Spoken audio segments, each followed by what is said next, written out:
Well, hello guys, welcome to a new video.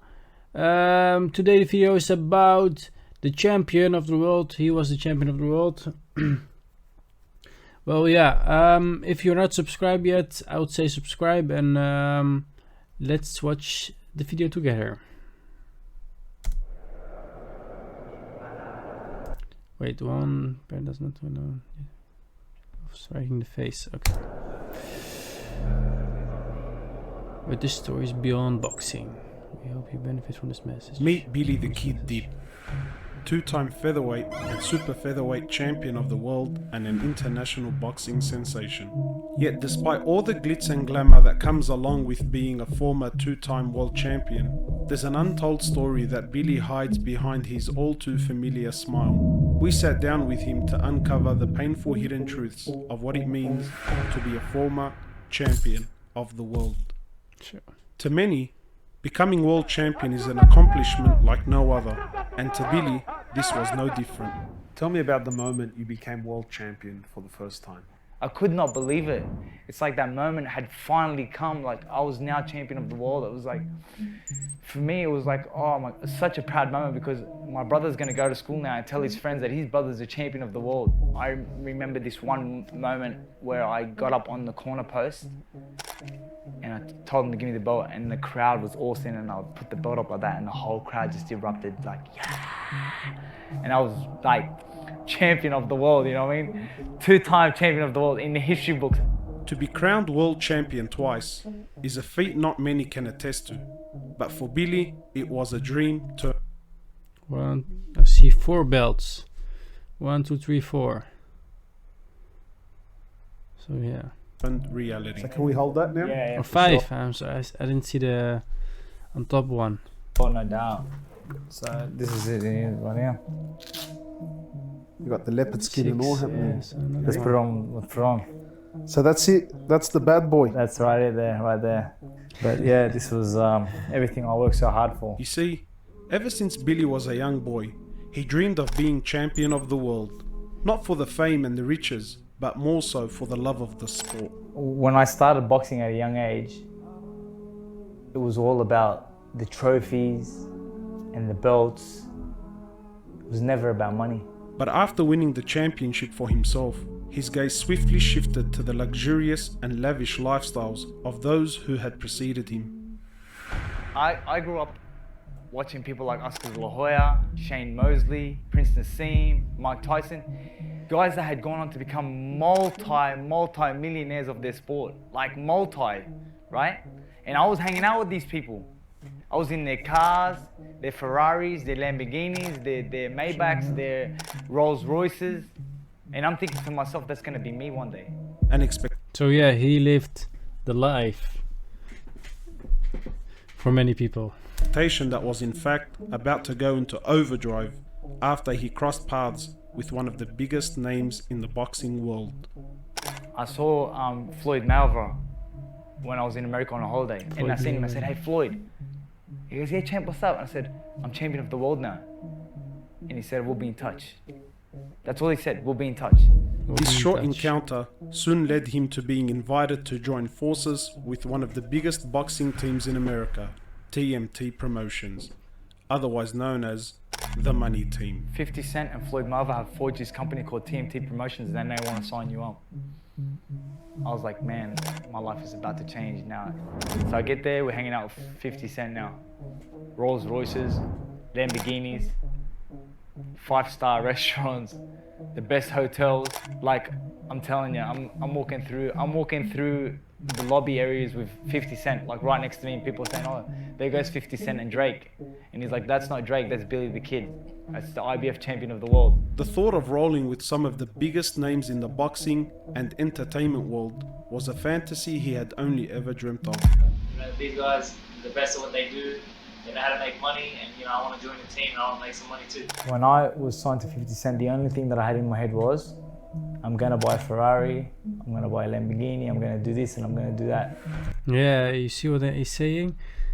It's just purely for money.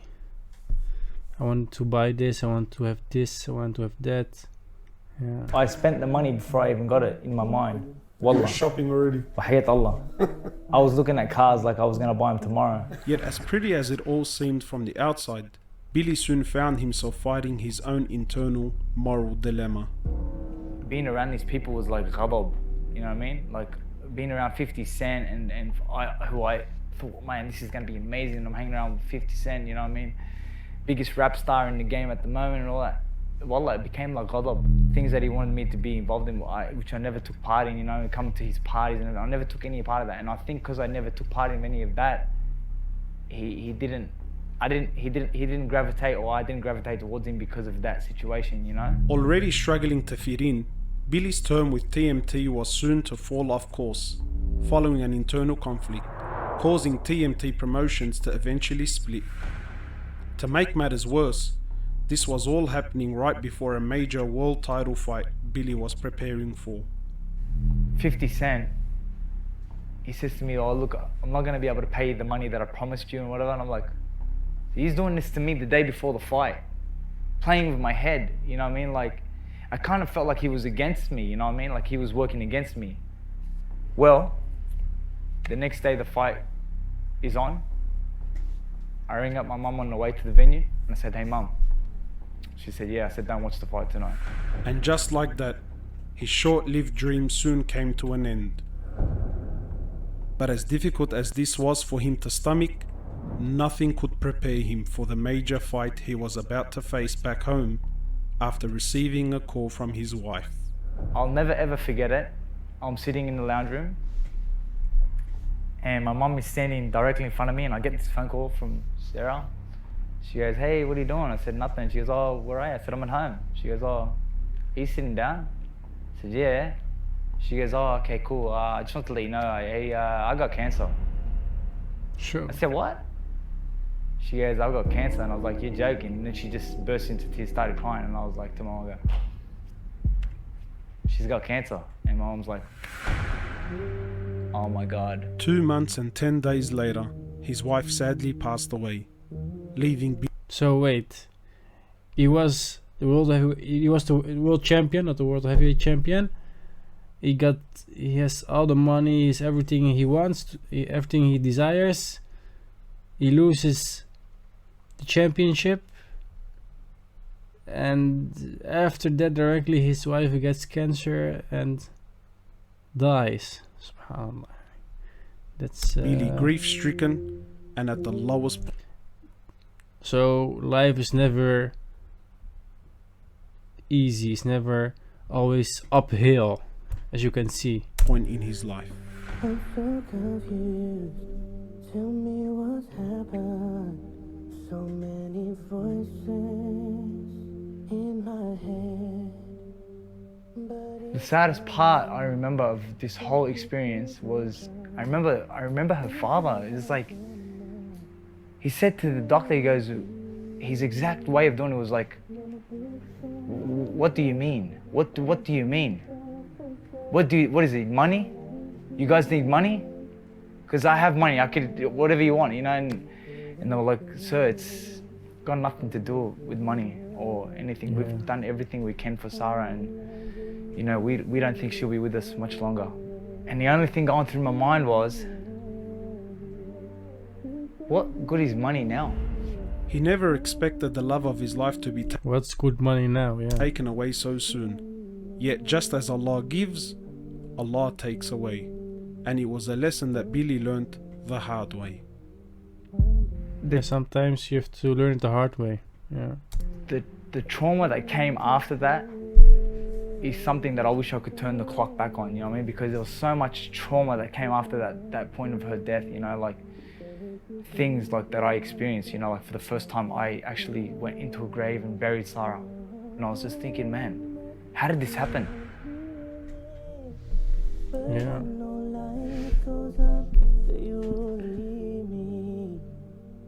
Well, like for 6 weeks straight after her death, I was a regular visitor of the cemetery, possibly 2 to 3 times a day.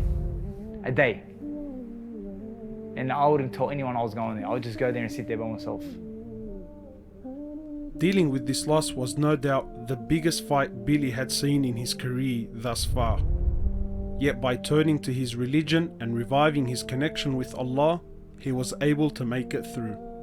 The only calmness that I would find in my life is through salat. That's the truth. I'm not just saying this because it's the right thing to say, but I'm telling you the truth. Anytime that I was feeling pain or hurt or upset about something, I felt like, you know what, I'm just gonna salat and just, I'm gonna ask Allah, help me.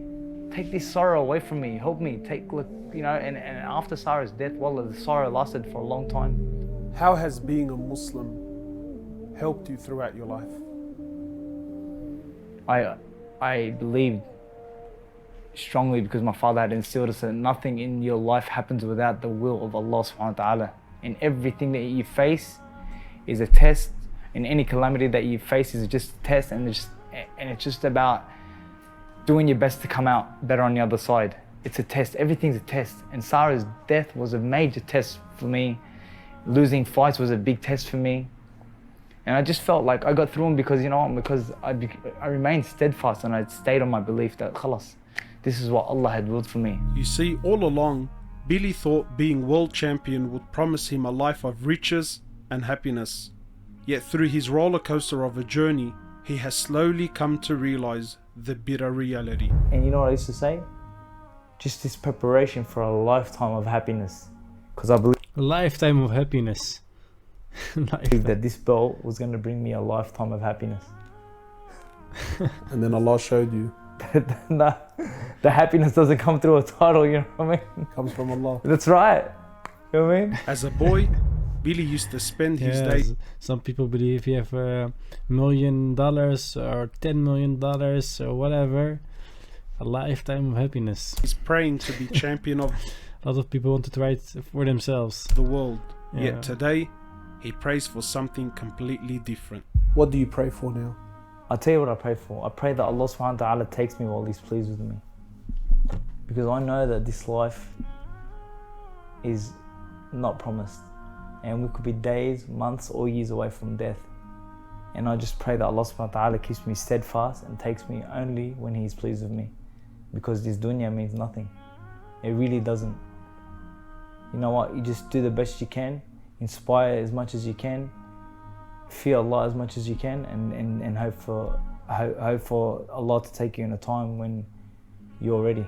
I ask Allah that He gives you what you ask Him for Ameen. and more. May Allah reward you, Mom. Thank you for this opportunity, Billy. We all have stories to tell, and I pray that this was a story that will remind you and I of our true purpose in life.